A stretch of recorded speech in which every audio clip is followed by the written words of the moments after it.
আমি মুর্শিদাবাদের ভাইদের, আমার সমবয়সী যারা, আমার থেকে ছোট যারা, আমার থেকে বড় যারা, অগ্রজ অনুজ, আমি সকলকে অনুরোধ করব এলাকার শান্তি শৃঙ্খলা সম্প্রীতি বজায় রাখবেন। কোনোভাবে বিজেপিকে অক্সিজেন দেওয়া যাবে না। আর যে সমস্ত বুথে বিজেপির কর্মীরা, বিজেপির নেতারা রয়েছে, যারা 5 বছর ধরে আমাদের বঞ্চিত নিপীড়িত করে রেখেছে, শোষিত করে রেখেছে, অত্যাচারিত করে রেখেছে, গরিব মানুষের 100 দিনের টাকা, আবাস যোজনার বাড়ি, পাড়ার রাস্তা, কলের জল, একদিকে জল জীবন মিশন, একদিকে আবাস যোজনা, একদিকে গ্রাম সড়ক যোজনা, আর একদিকে 100 দিনের কাজের টাকা যারা 5 বছর ধরে বন্ধ রেখেও থামেনি, পরবর্তীকালে এসআইআর করে মানুষকে ধারাবাহিকভাবে নির্যাতিত করেছে। এই কমিশন নির্বাচন কমিশন নয়, এই কমিশন হচ্ছে নির্যাতন কমিশন। যারা মানুষকে কোথায় কোথায় লাইনে দাঁড় করিয়েছে, হঠাৎ করে 10 বছর আগে নোটবন্দির নাম করে লাইনে দাঁড় করিয়ে দিল। আবার 10 বছর পরে এই মুর্শিদাবাদে কত লোক রয়েছে, 200, 300, 350 বছর ধরে এই মাটিতে রয়েছে। মুর্শিদাবাদের মানুষের কাছে 100 বছর 150 বছর আগের সম্পত্তির কাগজ রয়েছে। আজকে আমাদের লাইনে দাঁড়িয়ে নাগরিকত্বের প্রমাণ দিতে হবে নরেন্দ্র মোদীকে, অমিত শাহকে, যারা আমাদের পরিযায়ী ভাইদের উপর অত্যাচার করেছে। আমি আপনাদেরকে বলছি, আমার ফোনটা দাও তো একবার, একটা নাম্বার আপনাদেরকে দিচ্ছি। জেলা শাসকের পক্ষ থেকে একটা হেল্পলাইন চালু করা হয়েছে, সেই হেল্পলাইন নাম্বারটা সকলে লিখে নিন। আমি নাম্বারটা আপনাদের সকলকে বলে দিচ্ছি। জেলা প্রশাসনের তরফ থেকে, জেলা শাসকের তরফ থেকে পরিযায়ী শ্রমিক ভাইদের জন্য আলাদা হেল্পলাইন নাম্বার চালু করা হয়েছে। এই নাম্বার হচ্ছে 743000, আবার 3টে 030। আমি আবার বলছি, দুটো নাম্বার রয়েছে, একটা হচ্ছে 743, তারপর 5টা 0, তারপর 30।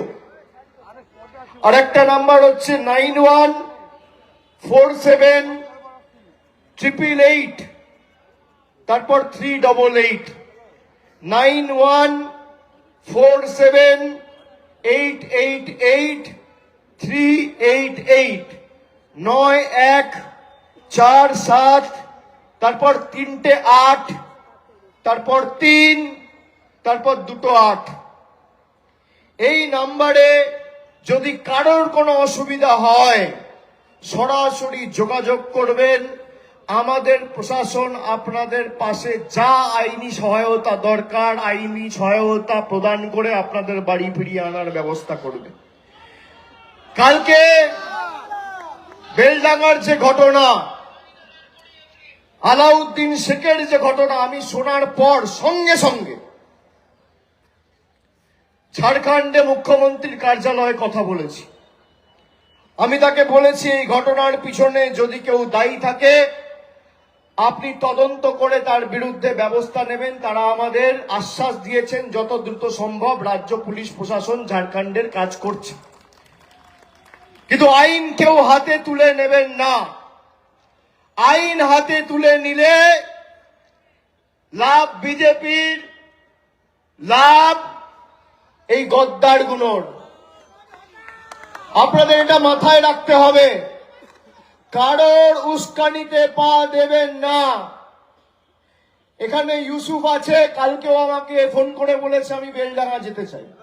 আমি বলেছি আজকে আমার র্যালি আছে বেলডাঙ্গায়, কালকে যেহেতু ঘটনাটা ঘটেছে তাদের 1-2 দিন সময় দাও। আজকে আমাদের মিটিং এর পর আমাদের বিধায়ক, সাংসদ সবাই মিলে আলাউদ্দিন শেখের পরিবারের পাশে গিয়ে দাঁড়াবে এবং রাজ্য প্রশাসনের তরফ থেকে মুখ্যমন্ত্রীর নির্দেশে জেলা প্রশাসন ইতিমধ্যে 2 লক্ষ টাকার আর্থিক সহায়তা এবং তার স্ত্রীকে চাকরি দেওয়ার সিদ্ধান্ত ঘোষণা করেছে। এটাই আমাদের মানবিক সরকার। অপরিকল্পিত এসআইআর এর কারণে আজকে 2 মাসের মধ্যে প্রায় 84 জন মানুষ মারা গেছে, 116টা আত্মঘাতীর ঘটনা ঘটেছে। যারা সুইসাইড অ্যাটেম্প করেছে তার মধ্যে 84 জন মারা গেছে। আপনি ভাবুন, হঠাৎ ইচ্ছা হলো আজকে লাইনে দাঁড়িয়ে নাগরিকত্বের প্রমাণ দিতে হবে। কে হে তুমি, তোমাকে নাগরিকত্বের প্রমাণ দেবে? আমি কি খাবো, আমি কি পড়বো, আমি কোথায় হাঁটবো, আমি কার সাথে কথা বলবো, কি রঙের জামা পরবো, বিজেপির নেতারা ঠিক করবে?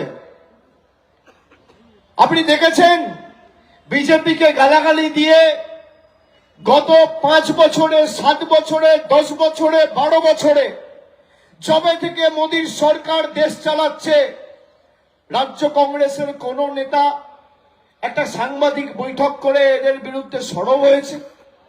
কোনদিন দেখেছেন অধীর চৌধুরীকে একটা সাংবাদিক বৈঠক করে নরেন্দ্র মোদী, অমিত শাহ বা এসআইআর মানুষের হয়রানি হচ্ছে একটা প্রশ্ন তুলেছে?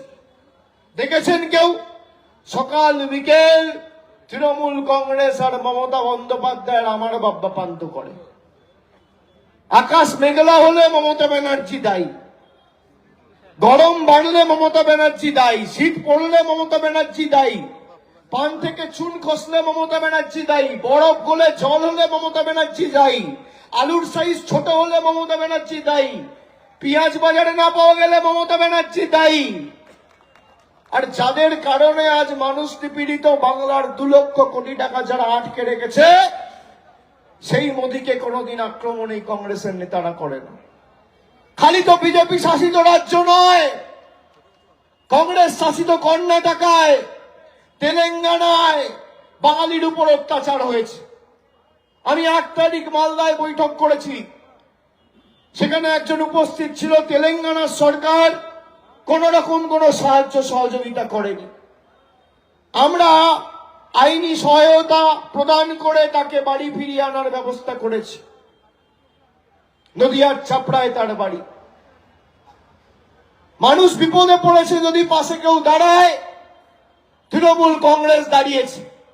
যারা হিন্দু মুসলমানের বিষাক্ত রাজনীতি করছেন, আমি বহরমপুর বাসীর কাছে আবেদন করব, আপনি বিজেপির যারা আছে তাদেরকে বলুন তথ্য পরিসংখ্যান সামনে নিয়ে লড়াই করতে। একদিকে 15 বছরে মমতা ব্যানার্জির সরকার এই মাটির জন্য, বাংলার জন্য, মুর্শিদাবাদের জন্য কি করেছে, আর অন্যদিকে 12 বছর বিজেপির সরকার এই মুর্শিদাবাদ আর বাংলার জন্য কি করেছে। একদিকে আমি থাকবো, মঞ্চ বাঁধুন, আর একদিকে বিজেপির নেতা থাকবে। তারিখ আপনি ঠিক করুন, মঞ্চ আপনি বাঁধুন, সংবাদ মাধ্যম আপনি ঠিক করুন। আমি আমার রিপোর্ট কার্ড নিয়ে যাব, আর মোদী বাবুর প্রতিনিধিরা তার রিপোর্ট কার্ড নিয়ে আসবে। বোকারটা করে মাঠের বাইরে বার করব তথ্য পরিসংখ্যানের নিরিখে লড়াই হলে, নইলে মানুষের কাছে মুখ দেখাবো না।